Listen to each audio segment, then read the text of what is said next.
Hello, ladies and gentlemen, and welcome to my Week 8 Top 25 predictions. Sorry, I haven't been posting a whole lot. I've been doing this shit where I record a video and then I let it sit there and upload to YouTube, and then I just forget about it. So I will be trying to get on top of this more. With that being said, a like and subscribe would help. A comment always helps. So let's get straight into this. These are my games of the week. I feel like all of these deserve to be put on upset alert, but yeah, enough said. Let's get into this. So, first game of the week is Ohio State or Penn State at Ohio State. This one is really difficult for me because I feel like I know the Ohio State Stadium is massive, fans are rowdy, but for whatever reason, it just doesn't give me the same energy that the Penn State Stadium does or the Michigan Stadium does. This stadium doesn't feel like it puts on the nerves like it should. And normally, when you're in a road game, that's what the away team should do. Now, still, it will be difficult because it's a road game for Penn State. But honestly, right now, I want to throw this one on upset alert. The problem is Ohio State has played somebody. Penn State has not played somebody. I mean, I guess you could say number 24, Iowa, but, I don't really think they're supposed to be in the top 25. But Penn State's yet to play somebody. This is Penn State's first real test. Ohio State went into Notre Dame, and yes, they won to a last-second touchdown, but they still went on the road to Notre Dame and won. And Notre Dame has proven themselves with very good victories, but also a very bad loss. But I think Ohio State's resume is better. They've got the home field. Give me a 1-point victory for Ohio State. The line being 4 is a little too much for me. I'd say 3 or 2.5 would be good, but 4 is just that's too much for me. I think Ohio State will definitely struggle with this Penn State team, as well as Penn State will struggle as well. I think if anything, Penn State could get a early jump, like their road game jump, and then Ohio State will climb back in over time. That's how that will sort of play out, I think. I still think this could bring us a very, very good matchup. Thank goodness I get to watch it, and it's not on CBS. Boom. All right, UCF at Oklahoma. I've realized, how much this UCF team has fallen off and how much I used to like this UCF team. I mean, I used to, when they were, of course, doing good, I was, obsessed with this team. Because it was who the hell is this team? And they're doing so good right now. Sadly, though, UCF has taken 3 losses in a row. They got their butt kicked by Kansas State. Baylor came all the way back on them and won. Somehow, 26 points in one quarter. And then Kansas slaughtered them. And Oklahoma beat Texas. So this game's going to be no different. I'll give UCF some points considering all their games except for the Boise State one have been pretty high scoring. But UCF's definitely they've got to go through a little bit more time before we start seeing another good UCF team. This is Oklahoma's game very, very easily. Air Force at Navy. I kind of forgot to flip the logos. This one is on CBS, which I'm so pissed off about because finally I'm ready to watch an Air Force game I'm interested in. They took it. This will be a matchup of the running game. Yeah, and it definitely looks like Air Force is going to lead in this one over Navy. Although considering it is at Navy and these two teams play the same play style, this could be pretty interesting. The difference about Navy, though, is that they don't put up near as many points as Air Force does. Now, their highest scoring game was against USF. Not UCF, USF. It was 44-30 with USF taking the victory. I mean, their losses are against good teams, don't get me wrong. They got killed by Notre Dame. They got beat by 4 against Memphis. And, I mean, USF isn't that good, so that one looks kind of bad. But their wins aren't against anybody special. I mean, they only put up 24 against Wagner. So now we look at Air Force. Air Force has kind of kicked everybody's ass. And these two teams run kind of the same style of offense. However, when they do throw it, it seems Air Force likes to make more happen than Navy does. Air Force has dropped 4 5. They've dropped 5 games. They've scored 34 or more points. Their only game they didn't score that many points was at Sam Houston, which I don't even know. Like, I couldn't even tell you what happened. Of course, I wasn't watching. At the time, I didn't really care about Air Force. But it was a tie game going into the fourth quarter where basically Air Force just went 10 points unanswered to put it away. But that looks kind of shitty because Sam Houston is currently 0-6. But at least their defense held Sam Houston to 3. That is something that I notice about Sam Houston, though, is that they've played multiple opponents to very close games. So, except for like Houston, I guess they played BYU to a 14-point game. So, but other than that, I mean, Air Force kicked the crap out of Utah State. They beat Robert Morris by like 35, but that's just a random school. Kicked the crap out of San Jose State. Kicked the crap out of San Diego State. And then they beat Wyoming by 7. And honestly, that's a pretty damn impressive win for me in my books. This Wyoming team beat a ranked Fresno State team and beat Texas Tech and played Texas competitive until the fourth quarter where Texas took off. So that's an impressive win for me. Air Force being favored by 11 could be a little sketchy, though. I think this one might be a little bit scarier than we like it to be. Just because this is sort of a rivalry. I mean, not really sort of. It's just Navy and Army's much bigger. But, yeah, there will be some nerves. There will be some emotions going into this game. I just think it'll come down to skill, and Air Force is the better team. And I really hope they do win this because this really looks like one of their last difficult games if you look at Air Force's schedule. I mean, at Navy, I guess at Colorado State could be kind of sketchy. And then the rest of the schedule's light work. Of course, at Boise State would typically look like a scary one, but Boise State's now 3-4. So, yeah. I mean, the rest of Air Force's schedule past this point is very light work, except for, I guess, the Colorado State game. That one might be a little difficult. But, yeah, I'm a big Air Force fan right now. Big Air Force fan. North Texas at Tulane. I want to talk about this Tulane team for a little bit as well. They enter the rankings. They've won every game since the Ole Miss loss. And to be quite frankly honest, they really shouldn't even have lost that Ole Miss game. They went into the half up 17-10, and they just fell apart from that point on. They allowed Ole Miss to go 17 points unanswered. Yeah, 17 points unanswered. Then Tulane would score a field goal. Sorry, that would be the last time they see points. Big statistic about this game, though. Tulane had their backup QB in this game. Their starting quarterback, who honestly at the time I had in the Heisman race, got hurt. And from that point on, the quarterback has come back. He didn't come back in the Southern Miss game. He was still out for that, but he came back in the Nichols game. Yeah, Nichols game. Kicked the shit out of them. I mean, they're a nobody, so it's whatever. Then he was down against UAB. They were down big. They were down 20-7. I was like, well, there goes Tulane. And then he let it come back and took down UAB. He's playing great. He's being a good quarterback. And the most impressive win by far was on the road at Memphis. Memphis was up a good 21-10, and another Tulane comeback to put it in the books. He's playing great. I mean, he doesn't look as good as he was, but he definitely is starting to turn out. He's got to play North Texas. I said this at the beginning of the year.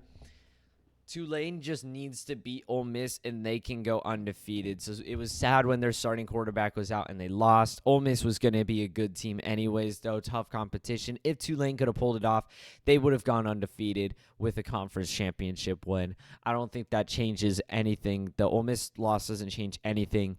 They're still going to win out, and they will kick the crap out of this North Texas team. This North Texas team is not good. Hopefully Michael Pratt gets to prove himself because I do think he is a very good quarterback. Washington State at Oregon. I was really hyped about. It's really sad, man. It's really sad because I was really hyped about this Washington State team this year. Somehow they beat Oregon State. And then, of course, they got ranked because of the shitty Wisconsin game when Wisconsin just shouldn't be ranked again. And then they go on the road to UCLA and lose. And then they get killed by U of A at Washington State, which honestly I thought might put U of A into receiving some votes to be ranked, but I guess not. But I was really hyped about this Washington State team, man. They look so good against Oregon State. They look so good. And since then, they have just been playing horribly. Turnovers and just like aggressive play calling. They just don't look the same as they did against Oregon State. They've just completely fallen apart. I don't know if it's injuries or what, but they've just completely fallen apart. Give me Oregon in a massacre. Oregon definitely wants to bounce back after their last minute loss to Washington. I mean, even the missed field goal. Like, Oregon had everything stripped from their palms in that game. So give me Oregon in a massacre. Tennessee at Alabama. This one definitely one of the games of the week. It is at Alabama though. Alabama's favored by 9.5. I think they could probably cover that. This one will definitely be a more defensive game. You know, like the previous year, I got a cough. The previous year, we were seeing a lot of higher scoring games from Tennessee. This year, we're seeing a lot of lower scoring games. Of course, with the exception of, again, South Carolina, but that tends to fly in all North or South Carolina games. All their games are being very high scoring. So I don't blame Tennessee for going high scoring in that one either. But Tennessee, I mean, I was down on this team. They went into the swamp and they lost by quite the amount. And honestly, I shouldn't shit on Tennessee that much for that. It still doesn't look like the best loss ever. But I mean, since then they've been solid. They took down a good Texas A&M team in a defensive battle. I mean, they were what? It was like it was 13-14 going into the fourth quarter. Extremely defensive game, and Tennessee puts it away by 7 to give them an easy win. It looks like Joe Milton, I think his name is Joe. I could be getting Joe Milton III didn't have the best game ever. He was 11 for 22, 100 yards, 1 touchdown, and a pick. He's been very sketchy. I remember people were saying like the most insane backup quarterback when Hendon Hooker was the original quarterback. He just hasn't lived up to that name so far. But their running back was definitely great. 19 carries, 136 yards. This was just a really defensive matchup, which is impressive in my opinion because A&M has been playing very good against a lot of their opponents. I mean, heck, they put 33 down on Miami. I think that is still a pretty good Miami team. The only exception of a low scoring game, I guess, was against Auburn, or I guess Alabama and Auburn, the two Bama schools. And Bama, we know they have an extraordinary defense. So honestly, this one could just go ahead and be another low-scoring game. I don't think there's any room for Tennessee to win this one, though, after Tennessee beat Bama last year, adding one loss closer to ruining the college football playoff appearance and the SEC championship appearance. And that's exactly what happened. So Alabama fans, especially it just being a massive rivalry, Alabama fans, I don't think they're going to allow this. This is going to be an unbelievable environment. They could honestly score more points if the momentum's there, but I just don't know about what's his face? What's the Alabama quarterback name? Jalen Milroe. I don't think he'll do. I just don't think he's the best right now. He's got to improve over time. So, yeah, I got this one being low scoring. South Carolina at Missouri. Now that I think about it, I think I made this one a little too low scoring. But I do still really like this Missouri team. Missouri takes down Kentucky on the road, and I would say a pretty impressive win. I mean, 38-21 on the road against a team that obliterated ranked opponents. I know the ranking, there's like false rankings flying around in multiple conferences right now, but that's just how it is. And Florida happened to pick up that false ranking So now Missouri flies back up into the top 25. I do think it is very deserved. I mean, remember, LSU was only up by 3 points on Missouri, and Missouri just threw the worst pick six ever to seal the game. And I think they even missed a field goal at the end to make it a 7-point game. So they just fell apart. Missouri should win this one easily. I think this one could just be an obliteration, right? With South Carolina trying to make an attempt to come back. So give me Missouri by a lot. Minnesota at Iowa. Sorry, Minnesota's awful this year. It does kind of suck because it feels like they just had a really good year in 2019 or whatever. They went 11-2, and they've just fallen apart since then. Minnesota, I mean, they lost to Northwestern. They got killed by Michigan, killed by North Carolina, barely beat Nebraska by 3. Whereas Iowa, their only loss was a 31 shutout.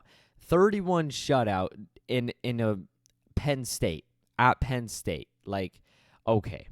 I know it's a shutout and it should not be glossed over, but man, I'm sorry, you're just not going to win at Penn State in a top 25 matchup, first top 25 matchup of the year. I'd say this is a pretty strong rivalry. These two teams always provide a great matchup, and it was edging into a night game. So, yeah, I'm sorry. Iowa didn't stand a chance going into an environment like that. At Iowa, very different ball game. So Iowa, I think their defense will be able to carry them through a lot of the season. Their offense has been invisible this season, so it's going to have to be their defense. I mean, their most impressive win was definitely on the road at Wisconsin. Held them to just 6 points. So, yeah, Iowa they should be able to handle this one very easily. I mean, even the road win at Iowa State is starting to look a little impressive. They also came from behind against Michigan State, although that's not really surprising anymore. Their worst win, like that's kind of difficult to say their worst win, was against Purdue. They won 14-20 on their home turf. So, yeah, I don't know. This defense has got to be the strongest thing ever for Iowa to win. But, yeah. Texas at Houston. Houston should be 2-4 right now, but they won on a Hail Mary. They sent up a prayer and it was answered. So I forgot to change the background. That is not the correct team. This is not Oklahoma State. This is supposed to be Texas. I got Texas winning by a lot. Texas has done this thing most of the year where they struggle a little bit in the first half to get started. I mean, they did it against Rice. They did it against Wyoming. But from that point on, they've been pretty solid. I mean, they did against Kansas as well. So I think Houston will put up points, make it look close, and then Texas will just take off and obliterate this team. Virginia and North Carolina, this could be horrible. I mean, this could seriously be 63 or something, but I'm not going to be that evil to Virginia. But sorry, Virginia's just awful this year. They're 1-5. I think their only win comes against William and Mary.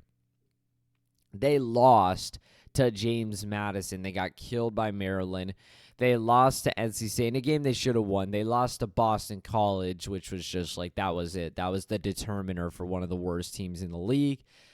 And now they've got to go play at North Carolina. This is going to be ugly. Sorry, Virginia fans. Give me North Carolina. Ole Miss at Auburn. This one could be a lot closer than people think.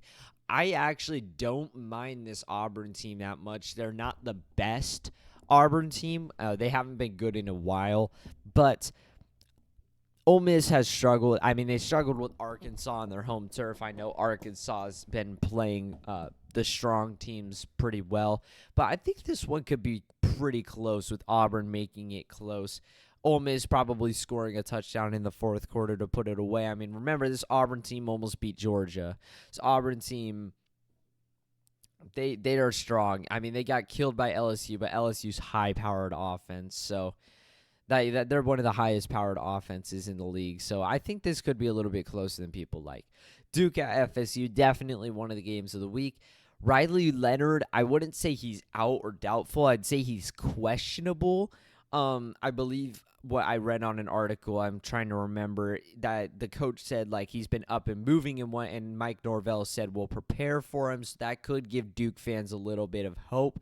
But one major takeaway about this Duke game, or about this Duke team, is that their defense is solid. Their defense is so good. And FSU, I mean, their offense is great, but it has definitely taken a step down from that LSU game. They just haven't looked the same. And after all, LSU's defense is horrific, as we come to figure out. So this one could be a bit closer than we'd like, but as long as Riley Leonard is not cleared for the game, I'm going to give it to FSU, especially since FSU's got the home field. It's going to be a loud-ass stadium, one of the very difficult places to play, one of the hardest stadiums to play at when it's a good FSU team. And overall, I think Johnny Wilson might be back. That Coleman guy is a dog. I don't know if Jordan Travis's left hand is hurt still, but if not, I mean, this Florida State team shouldn't struggle, really.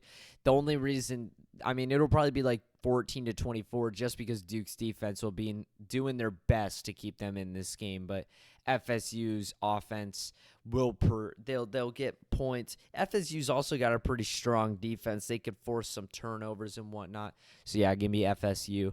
Michigan at Michigan State. It's so sad because, like you see this on the schedule and whatnot. Normally this game is like a game to look forward to, even if you're not like a fan of these teams or don't really care about them. It's Michigan versus Michigan State. This one normally is always a good game, but just not anymore. Michigan State's just fallen off so hard. They used to be such a dominant team, and now they're just in their like down days. Honestly, like a lot of football teams, really. It's kind of surprising.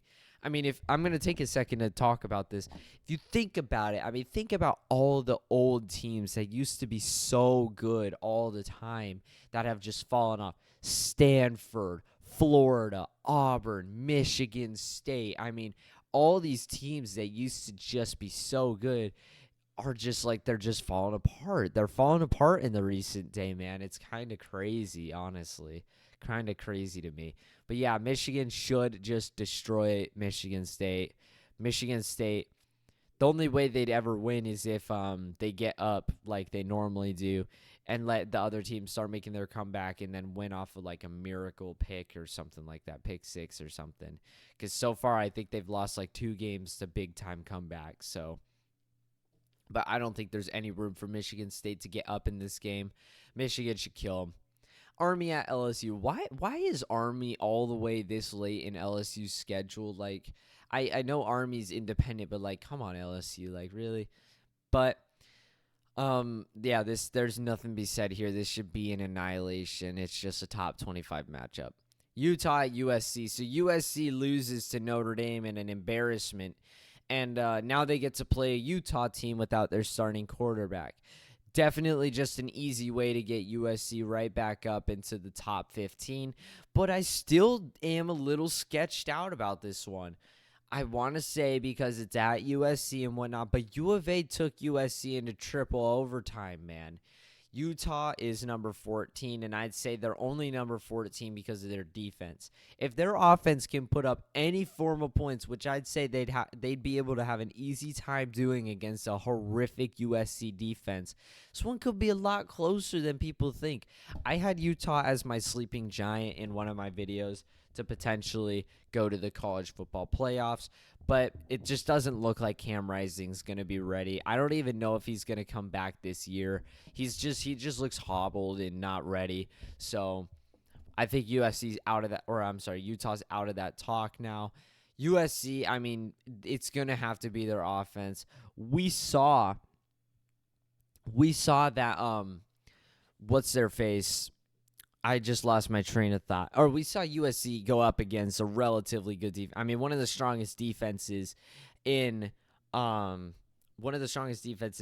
football, and USC just got obliterated. If Utah plays anywhere on the same level defensively, get the turnovers, the same amount of turnovers that USC gave Notre Dame, I mean, Utah can win this game.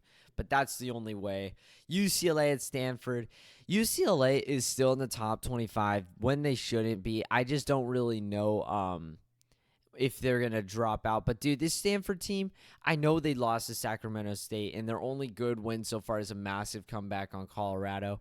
But, I mean, number 13 is a dog, man. If UCLA can't cover this guy, then it's just going to be a close game, and I think that's what it's going to be.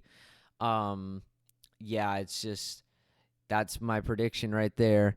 And last one of the week. Oh, boy. If you made it this far, you're laughing. ASU at Washington. I'll say what my prediction is. I think it's going to be a lower scoring game with Washington pretty much annihilating the whole time. I know Washington's got a pretty solid defense as well as a very strong offense. But, man, I look at ASU's schedule, and they've held every single team to very, very little points, the only exception being USC. And, I mean, if you even watch that game back, the only reason they got into the 40s was because of a massive blunder by ASU's defense. They just allowed some man wide open, as well as ASU dropped like 2 free interceptions by Caleb Williams, and also penalties. I don't want to vouch for my team, sound biased, but we do have a very strong defense. And if you go ahead and watch ASU games back, you will have come back to agree with me. As well as there are a lot of starters. I mean, we have 20 injuries for like the past, I don't know, certain amount of games. We've had a lot of injuries, especially, and that is like starters. And we've got a lot of them returning in this game. I know it's just not the best game to go into at Washington, but you know what? They just come off of a win against Oregon. They come off of a win against Oregon. They're ready to relax with the worst team in the Pac-12. And I don't know. I just want to say ASU can make it close, but our offense is just so sketchy. Trenton just cannot make turnovers. He's got to play his best. I don't know if Scadaboo's back. He was a little hobbled in the Colorado game. If you notice, he wasn't in very much. It was all Trenton Bourguet against Colorado. I think ASU could stir some chaos, but I highly doubt it. I just like to believe Washington should take this, and that is the last game of this video. Let me know what you think in the comments. A like and subscribe would help. Comment always helps, and that's all for me. Adios.